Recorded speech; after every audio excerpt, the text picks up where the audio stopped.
think maybe there we go. All right, cool. So Paul Sponcia, CEO of the IT company, wearing my IT company hat today and my Tennessee Vols shirt as I sit in a car in South Georgia. So I think didn't think about this, but one of the cool things about the world we live in today is that I can do a video chat in my car. I'm not moving. You can see behind me the car is stopped. I can do a video chat in my car while I drive on essential business to Florida today. So thanks for whoever's tuning in. And today I've got a couple of guys from one of our customers, one of our I say our favorite customers. We love all of our customers, but these guys are some of our favorites. So McCarty, Holsaple McCarty, architects, and I've got Jeff Johnson and Nathan Honeycutt with me. And so I'm gonna really turn it over to you guys. Maybe Jeff, we'll start with you. Just your role, how long you've been there, and maybe a little just MHM, Okay. background story so people know what you guys do.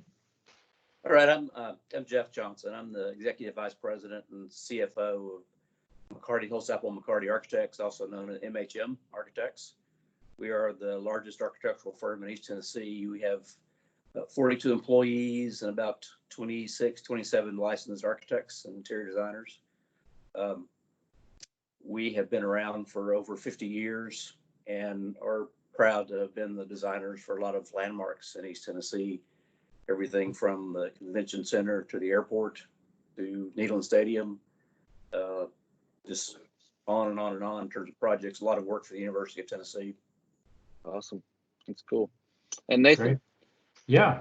So Nathan Honeycutt, I'm Vice President of McCarty, Holsaple McCarty. I've been with the firm probably close to 10 years now. Worked for a large firm in Atlanta prior to that, but I'm from East Tennessee. So this is home to me, and love Knoxville, of course. So yeah, I mean, like Jeff said, we're one of the largest and oldest firms in East Tennessee. And we do every scale of project from, the giant Neyland Stadium projects to the small restaurant and tenant build outs. And so it's one of the exciting parts about a firm our size is we do every scale and type of project. We focus mostly on commercial work and institutional, everything from hospitality to higher education, with limited residential. But we're excited to be talking to you today because you guys have been a great partner with us as we've grown. I mean, we've grown, and Jeff sort of touched on is, I mean, the other part is in the last really 5 to 10 years, we've grown significantly as a firm and in size, and you've been a great partner with us and kind of figuring out what that looks like. And then through this process too, and making this transition to working from home and remotely and in whatever capacity we can. So yeah, that's a great. This is not a commercial for the IT company, but I know that I don't think we'd be where we are today if we hadn't partnered up with you guys several years ago. We I guess around spring break time in Knox County, we sort of saw things starting to fall apart, and we realized it was very unlikely the schools were going to reopen anytime soon. And we have lots of young architects and designers who have lots of young children, and we realized that was going to be an issue very quickly. And so I guess we're going into our 4th week of working remotely. Wow. We give everybody the chance, if they wanted to work remotely for whatever reason. And Yeah. 98% of them are working remotely.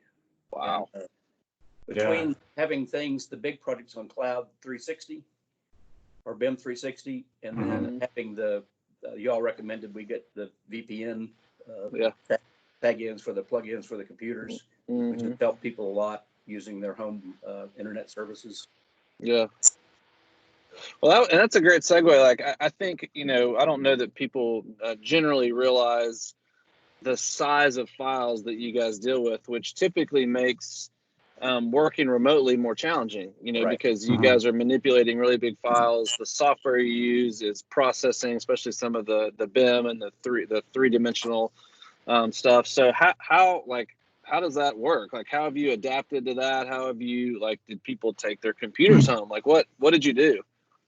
Yeah, I think I'll just touch on that real quick. A lot of businesses can work from laptops and that kind of thing. And then some of our people can, but because we're dealing with a lot of horsepower in the computers in terms of renderings and large model files, and not everyone has that capacity at home. One of the decisions we made early on was to allow people to take their workstations home with them, basically, Okay. so that they had full access to their computers, their monitors, and make them as comfortable and as productive as they could be, given the transition. So yeah, that was one. And then we made, about a week or two before the full shutdown, we tried to start migrating as many of our projects to BIM 360 as we could. So that way it alleviated.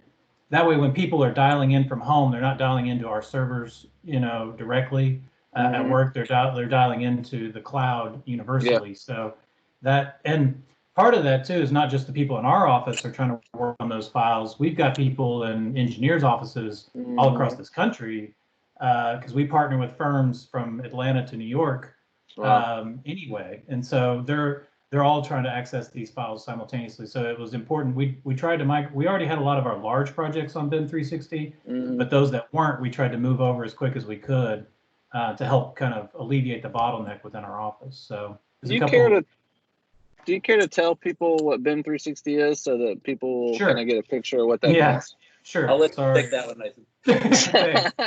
And I'm not the expert, but so one of the major softwares that we as architects use is called Revit, and it enables us to build a building virtually in the computer before it's built out in the field.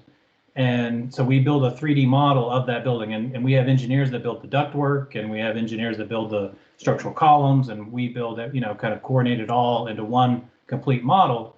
And so those models are what Paul was referring to, are kind of can get very big in file size, as you can imagine.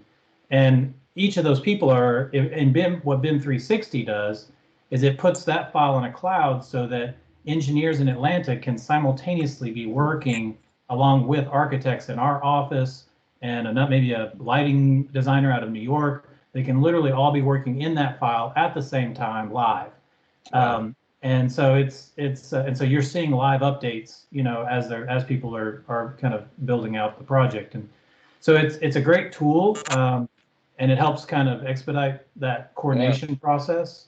But it's relatively new to our industry, and being able to work at that level. But the good part is, because we've been working in Revit and in 3D for a while, but having that sort of live coordination is relatively new to us. But the good part is with it, again, when we saw things probably going remote like this, the more that we could shift to the cloud and to make it virtual, the better, because then no matter where people were, they could be productive and working. So that's awesome. That's cool. Well, yeah. So what I think I think I've interviewed several people, and I think the big thing that a lot of people wondered from the beginning is what kind of challenges are we gonna face, and what is productivity gonna look like? So both of you guys, I mean, Nathan, you're obviously not in your office. Jeff, I think looks like you may be at the office. But I'm sure you probably work from home too.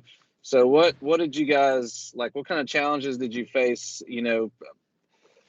from technology to personally to just kind of all that stuff that you've had to overcome, and the employees have had to overcome? We knew that the productivity would not be where it is when we're all together in the office. Just communication standpoint. I've been impressed that it's working as well as it is. I know there's always team meetings going on and calls and sharing of files, and I've been part of that. It seems to work well. Of course, all of our clients are working remotely too. Yeah. I don't think I've had a face-to-face meeting since maybe the second week of March. And so I'm first of all not that worried about productivity, because our clients are all in the same boat and they understand what's going on. But we've told our people their job right now is just to get through this. I figure, this is the time that MHM wants to be on the side of the employee as much as we can be. Because people have kids at home. They're trying to, the kids are go to school from home. We just want the employees to stay focused on getting through this. And I think at the end of the day, we'll be rewarded with loyalty and even, higher degree of dedication to the company. Yeah, that's great. Absolutely. What do you think, Yeah. Nathan? Yeah, no, I mean, I think the tough part about this transition has been that everyone's situation is unique. Yeah. And so, some people are, because they're able to keep distance and they feel comfortable working in the office can continue that.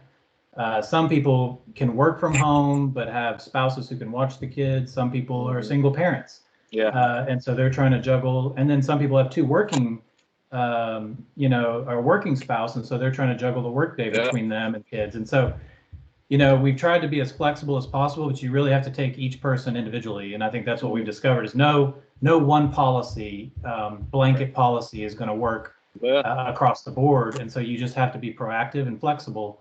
And like Jeff said, just keep the lines of communication open and honest with each other, because, and the other thing about that is, situations change. Like we've had employees that we thought were doing fine the first couple of weeks, and then, something's, their daycare finally closed. And so they're, this week is totally different for them than last week. And so we just, tried to be as flexible as we can and as communicative as we can.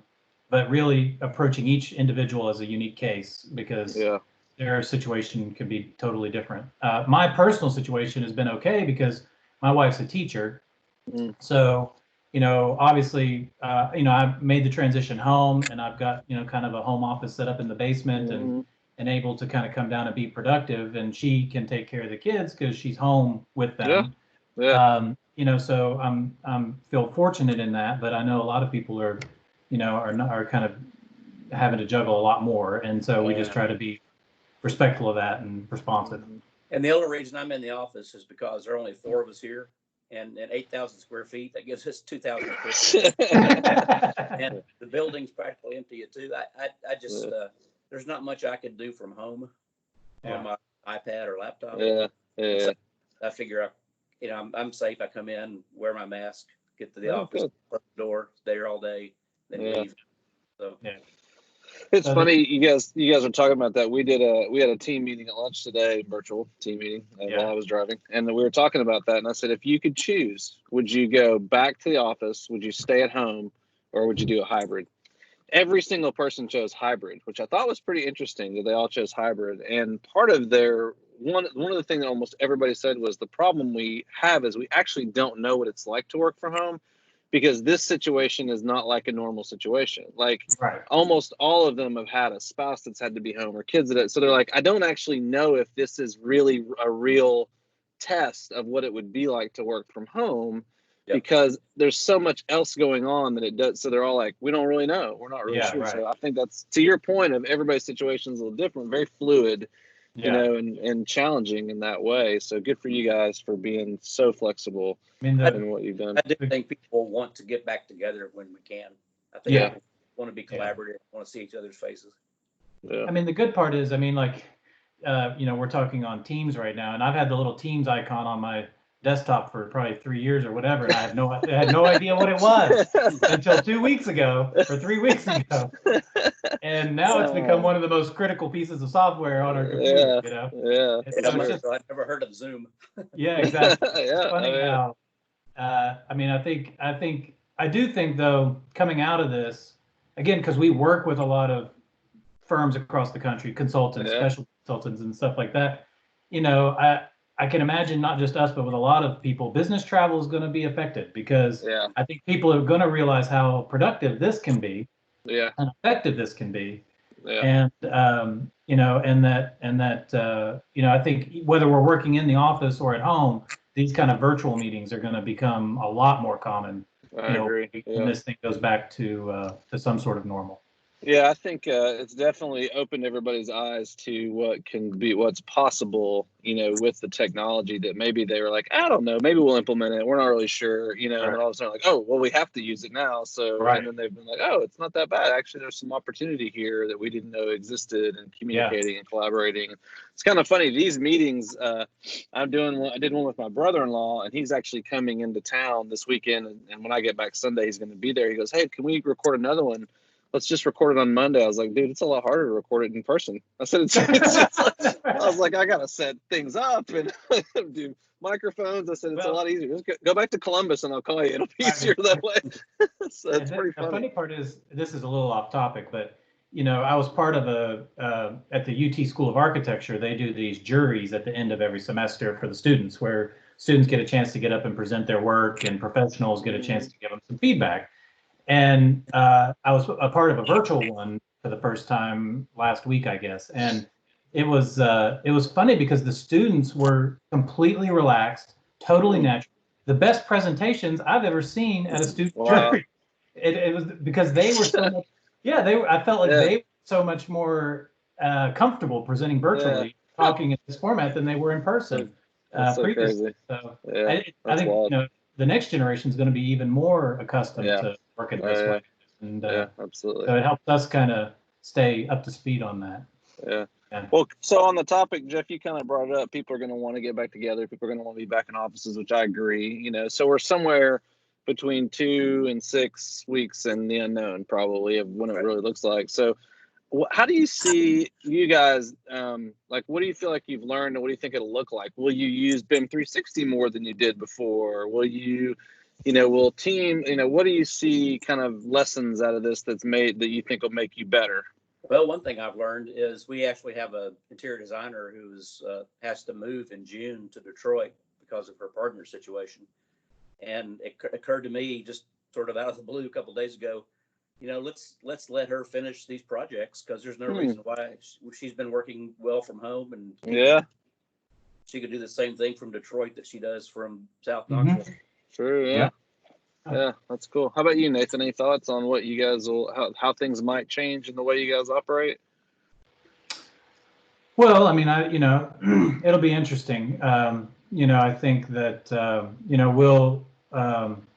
I think we'll look differently at our work from home policy, for sure. And I think that there's been a sort of a cultural fear that people can't be productive or can't somehow get things done from home. And I think that's going to change for everybody coming out of this.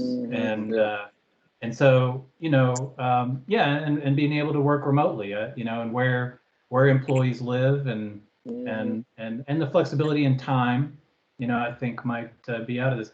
I think it's going to accelerate our transition to BIM 360. We were already headed that way, but I think we'll definitely prioritize that.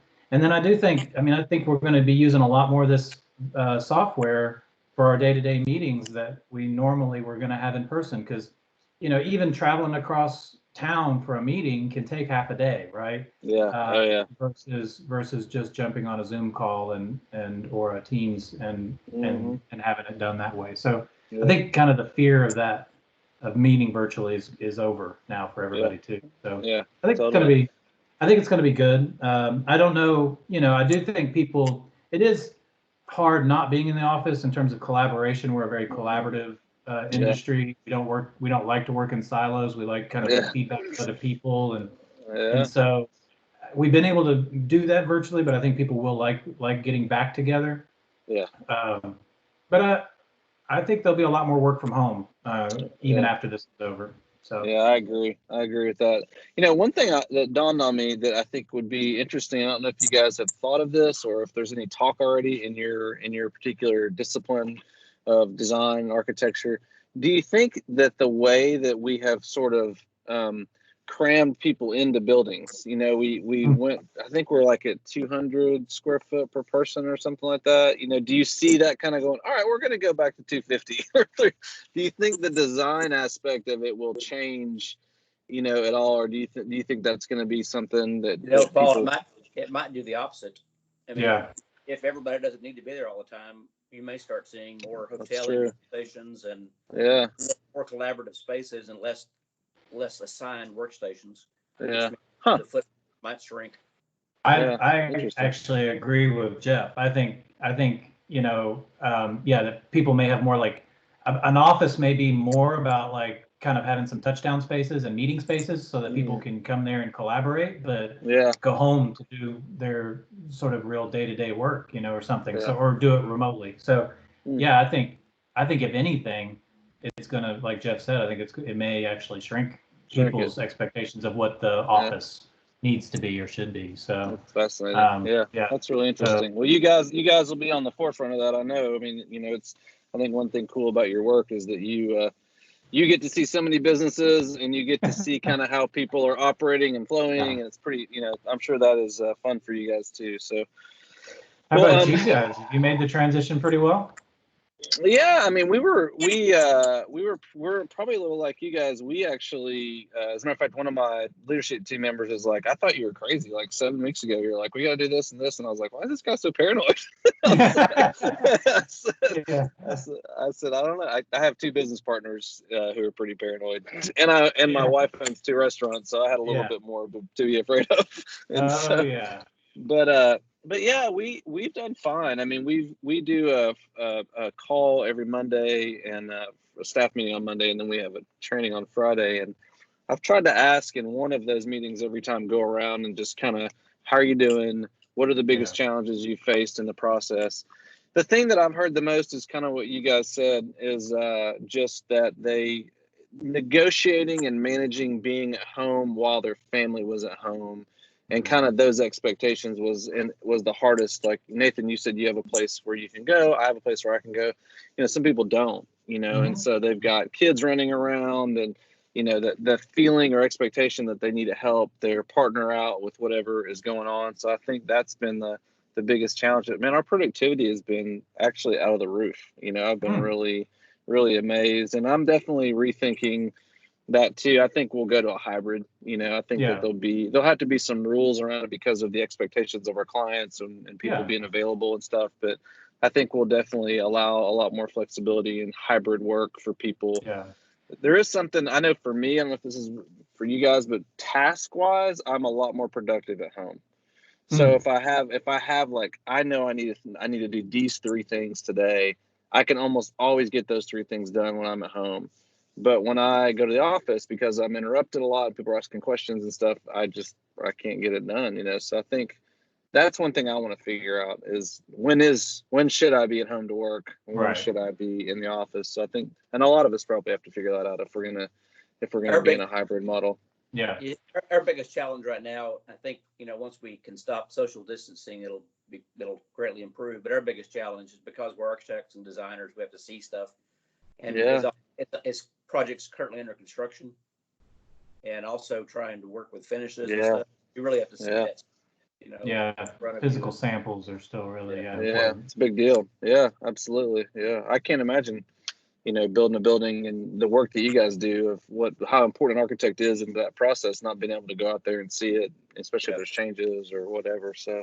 Well, and we've had to, I mean, we haven't really touched on this, but we had to, normally, we're with a project all the way through construction. And so, but different employees have different comfort levels of going out on construction sites right now. And so, we've had to be flexible on that, and then, try to recommend that people go after hours or during lunch when there's less activity, wearing the proper, CDC recommended, apparel. And so, but continue to do our job site visits and pay application reviews and, all the stuff that we need to do to keep the projects moving and be professional. So, but interesting. You don't think about, nobody thinks about those things. You don't really, that's not something anybody really thinks about. Like, you have to think through that. Like, when do you go? How do you go? What do you wear? Is it appropriate? Is the person even comfortable going? They may just say, look, I'm not going to do it. I'm high risk. I'm not going to go out there. So that's good. Well, we appreciate you guys, and I'm so thankful that you've been able to be productive. That's great. It's good to hear.